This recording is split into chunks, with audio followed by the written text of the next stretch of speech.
Tonsils are two lymphatic tissues located at the back of the throat. Their function is to trap and neutralize bacteria and viruses. However, they can sometimes become infected themselves, leading to inflammation, a condition known as tonsillitis. Most cases of tonsillitis are caused by viruses and usually do not pose a significant problem for the body.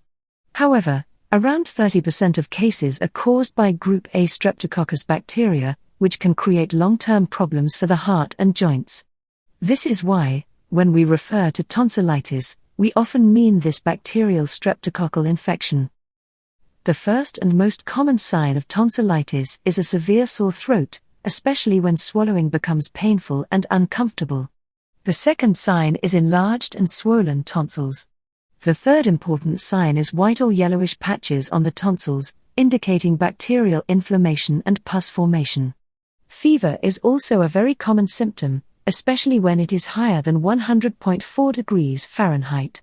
Fever creates an unfavorable environment for bacterial growth and boosts the immune system's response. Swollen lymph nodes in the neck are also common and tend to be tender and painful to touch. Bad breath is another common sign of tonsillitis due to bacterial growth. Group A Streptococcus is an anaerobic bacterium that digests food particles and proteins, producing sulfur-containing compounds that cause halitosis. Tonsillitis spreads primarily through coughing and sneezing, known as respiratory droplets, and through direct contact. It is easily spreadable, especially in close contact environments such as schools. Children and young adults are the most commonly affected. To confirm a diagnosis, the Rapid Antigen Detection Test, RADT, is commonly used. This quick test detects Group A Streptococcus, GAS, in throat swabs. If the infection is left untreated or partially treated, abscess formation can occur.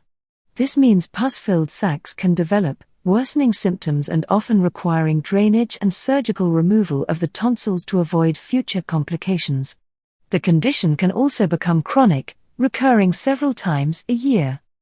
In some cases, the immune system, while fighting the bacteria, mistakenly attacks its own tissues because bacterial proteins resemble human proteins. This can lead to rheumatic fever, which affects joints, heart valves, the nervous system, and can cause skin nodules. This condition requires antibacterial treatment to eradicate the bacteria and anti-inflammatory medications to control the inflammatory processes. Another important complication of streptococcal infection is post-streptococcal glomerulonephritis. This condition occurs after the infection, where the bacteria themselves do not directly attack the kidneys. Instead, the bacterial proteins bind to immunoglobulins, known as antibodies, forming complexes. These antigen-antibody complexes circulate in the blood and are deposited in the kidneys, damaging the glomeruli, which are the filtration units of the kidneys. This damage causes symptoms such as proteinuria, proteins in the urine, hematuria, blood in the urine, edema, swelling of the limbs, and hypertension, high blood pressure. The treatment for post-streptococcal glomerulonephritis is usually supportive, as most cases resolve on their own. However, in severe cases, kidney damage can be significant enough to require dialysis. Now, let's discuss how to treat tonsillitis and prevent future complications. For viral tonsillitis, supportive care is recommended. This includes maintaining hydration, getting plenty of rest, and using saltwater gargles. Pain relievers, usually ibuprofen, are effective for managing pain and fever, and are generally sufficient for most cases.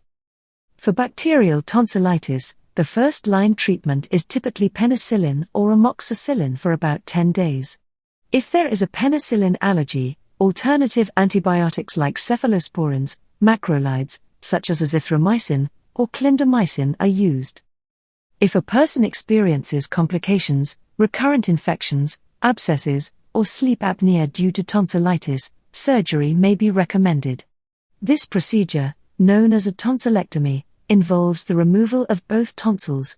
In cases where there are also breathing difficulties or ear infection problems, the adenoids, which are small lymphatic tissues located in the upper part of the throat behind the nose, may also be removed.